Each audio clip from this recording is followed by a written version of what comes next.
Tung, who is a partner at GGV Capital, a venture capital fund with $4 billion under management. The fund that was created with the unique idea to have a single team operating for both markets, for the China market and the US market. And does anyone know, how many people know what Midas list is? Raise your hands. Okay, I'll just quickly explain. So do you all remember this Greek mythological king Midas, who would turn everything in gold whenever he touches this thing? And so Forbes magazine created a ranking of world's top venture capitalists, and every year it awards, it selects 100 investors who invested in sort of next unicorns. So Hans is one of those very, very few ones who was on the Midas list for 4 years in a row. Our moderator is Andy Tsao, Managing Director of Global Gateway at Silicon Valley Bank. This means that Andy assists innovative companies from the emerging markets to expand on the US market, and also he works with private equity clients and venture capitalists to help them work with those markets as well and with entrepreneurs. So with this, welcome Hans and Andy.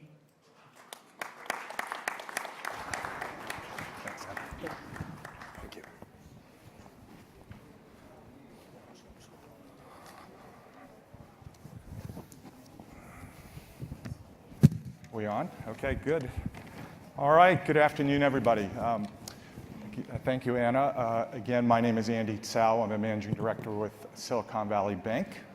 And we're delighted to, the bank is delighted to be partnering with Silicon Valley Open Doors again this year, as we have for many years in the past, working with Anna and Stas and team.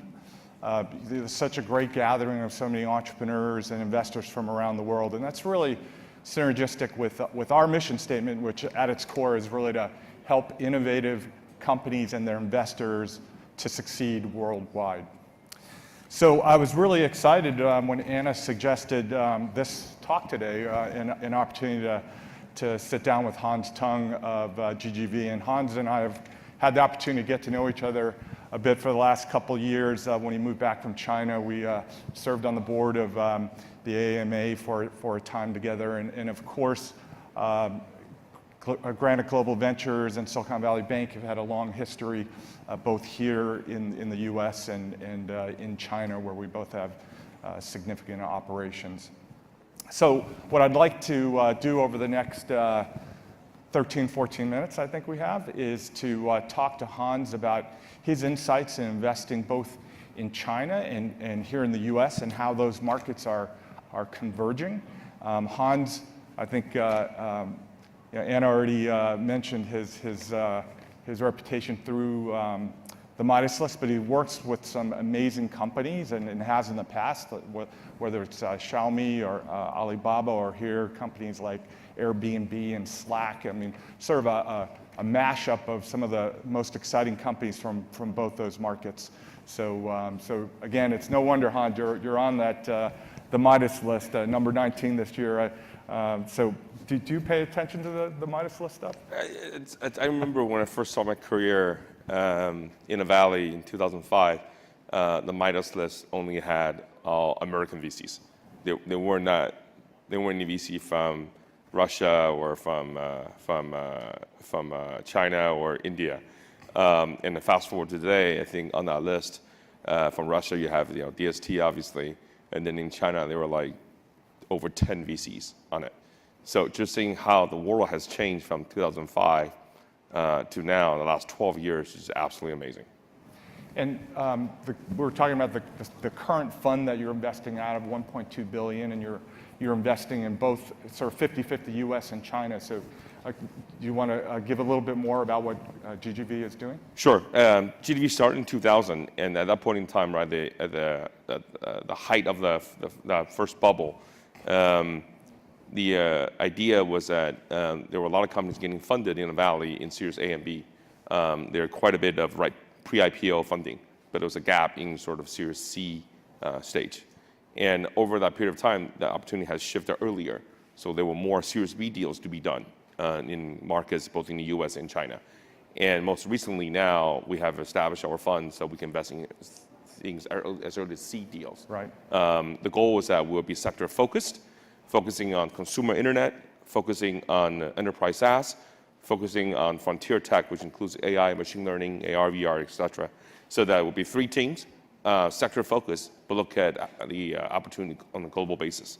I think looking at what DST has done, and before that, Tiger Global has done, you see how funds that are scaled for global opportunity around sector, around themes, ends up doing well or better over a period of time. Because you start seeing the same things happening across multiple geographies, trying to understand what are the sociological factors that make those development possible, and end up backing teams that are good at making those vision to realization. So let's talk more about that in terms of what you're doing and this, again, this notion of globalization and convergence between the US and China market. And you're particularly focused on global e-commerce. So tell us more about how these markets are converging, how companies that really want to be global companies need to think about both markets today. Right. I think I'm glad we did this right after the previous Fireside chat. I think what Slava said up makes a lot of sense, which is that if you're the first person to come with an idea, usually it's very early on.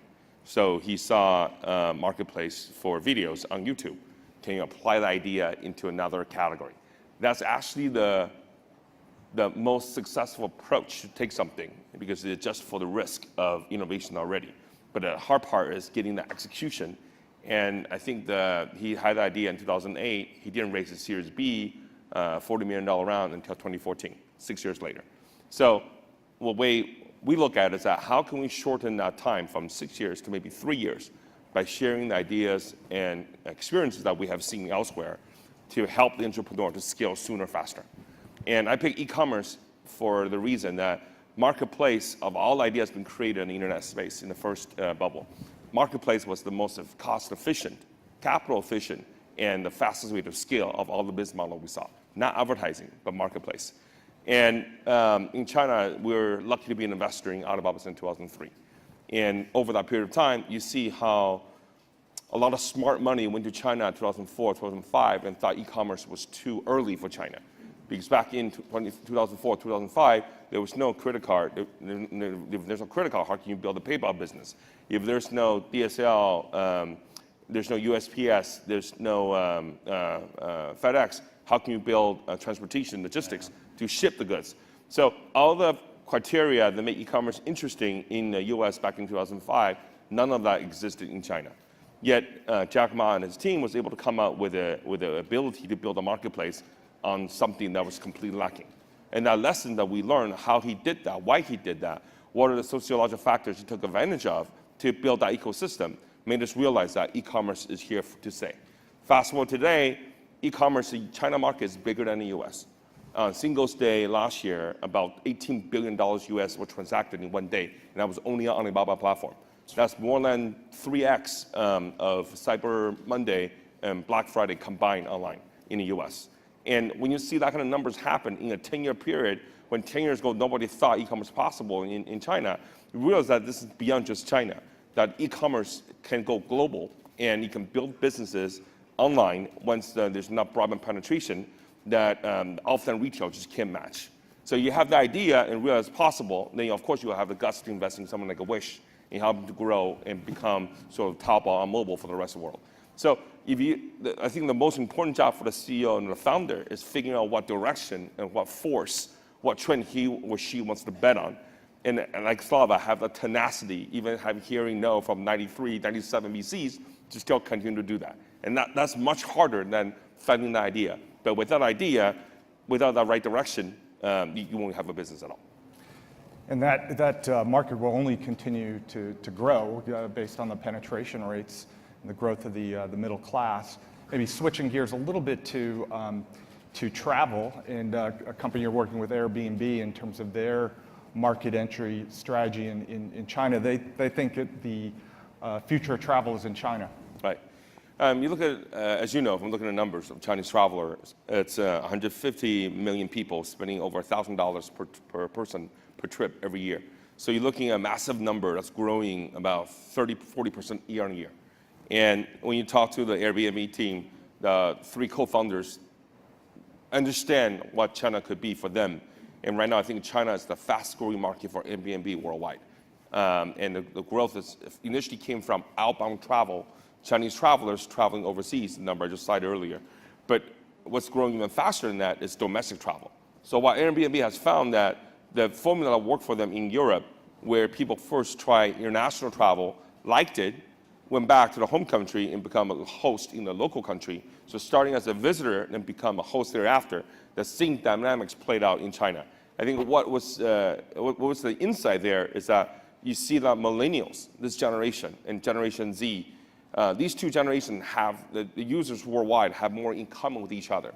There's more in common between a 22-year-old living in Beijing and a 22-year-old living in Austin, Texas, than actually with their parents. And that's something that's not obvious before, but through Airbnb experience, we saw it's extremely clear that the millennials and Gen Z share more values that are common with each other across geographies, and therefore you can build a global business much quicker than before.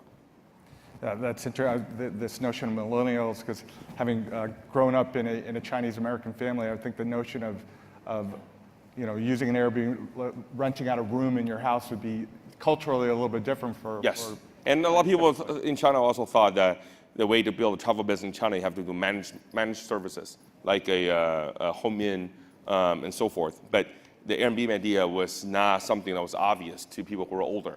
And but just tracking the user behavior, you see that the younger user have a different attitude toward privacy, different attitude towards sharing in a way that which wasn't possible before.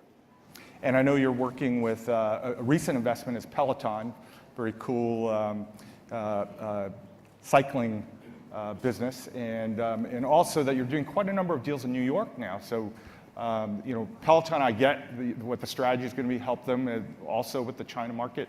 What brings you to New York so often? I think another insight that we thought was interesting is that I think David from Maverick mentioned earlier on the 2 panels ago, which is Uber started out with a high-end market, and then they have UberX 4 or 5 years later.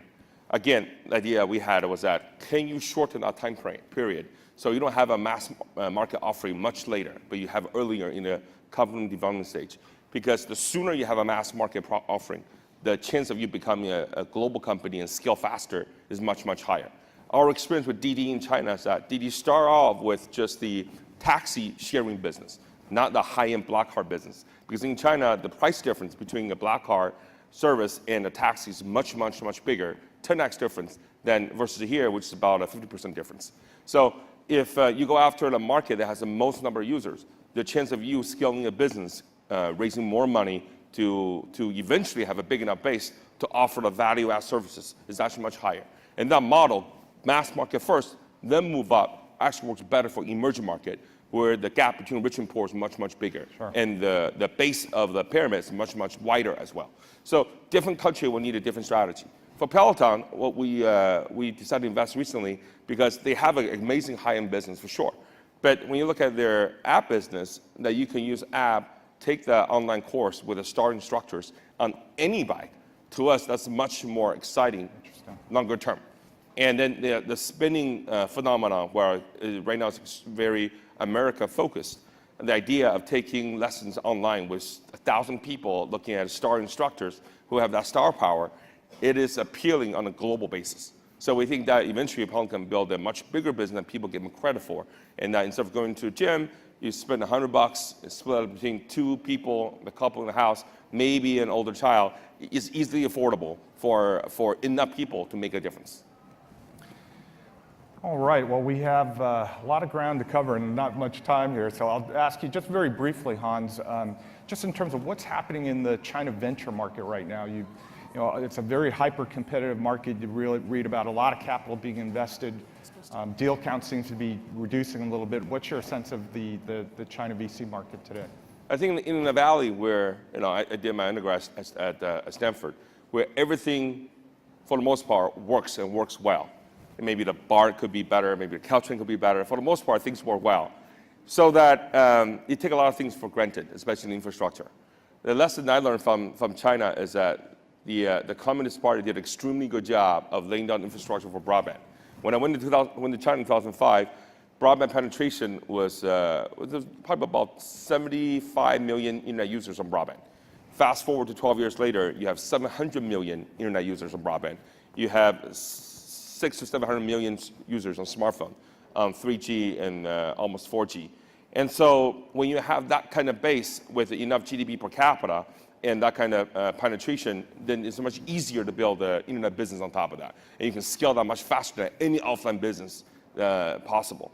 So the lesson from there is that how can you replicate our model elsewhere? And I think China with the One Belt, One Road policy, putting potentially $5 trillion to extend high-speed rail from China to all the way to Southeast Asia and westward through Central Asia to Europe. The first freight service from Beijing to London started a few weeks ago and takes 18 days to go from Beijing to London. And the goal over the next 10-year period is shorten that to 2 days.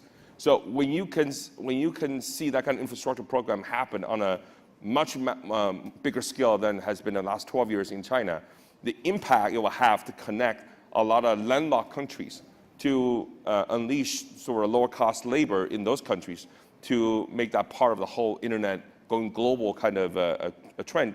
I think the opportunities to invest in Chinese companies or American companies who want to go global is actually much, much, much bigger. So it's a round way of answering your questions that people may see the macro numbers of China economy slowing down. But what they don't see is that underneath that, the internet economy, look at Alibaba and Tencent as a good example, as bellwether stock in that space. Both are growing over 30, 40% a year.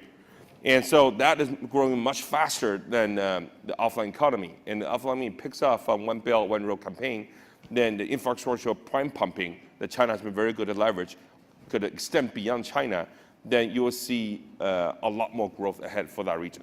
And I think American companies or companies from Eastern Europe, I think, are well positioned to take advantage of those kind of growth and user base in a way that we have never seen before. And so if I've seen a revolution over the last 10 years being very interesting in China, I think over the next 10 years, whether we realize or not, I think going global, cross-border, could be the biggest trend there is for the next 10 years. It's like if you're doing trades in the Mediterranean in the 14th century, that is the world. Who cares about that Atlantic Ocean thing? It's kind of dangerous and you don't know what's going to happen on that ocean. But for the next 500 years, that should become a much bigger market and no longer just a bridge. So it's very interesting to be, I think for all of us, very fortunate to be born where we are and have the opportunity to see how these inflection points happen much more rapidly, one after the other, than ever before. And hence why you see Xi Jinping being out there, being the world promoter of globalism today, and kind of ironic, the U.S. is going in another direction, but we won't get into the politics. That's for another day. Our very last question, I know we're running out of time here, just some practical advice for the entrepreneurs in the room. Obviously, taking money from smart investors in China would be one way of thinking of entering into China. Is there other advice that you would give? I think what Slava said earlier, it makes perfect sense. If you feel you have the right direction and you have that conviction and you have the luxury to be able to stay committed to it, and you talk to enough investors who understand what you're trying to do, you're going to find people who are willing to back you. Of course, having the beautiful numbers that goes this way always helps, and that makes the conversation much easier. But I think the lesson I learned from the 14 unicorns that I've been lucky to be associated with, is that if you can find a way to capitally efficient way to grow your business, where the word of mouth becomes much more powerful to grow your business without spending hard cash just to grab users. If the retention rate can be done in a way that's attractive, and usually it's through the ants plowing ahead instead of octopus with 8 tentacles. Find that single point and focus on it, and find that the right unit economics. the smart VC are willing to bet on you early. In finding good local partners, I think is such as For China, for sure. Absolutely. Yeah. All right. Well, please join me in thanking Hans for his insights today. Thanks.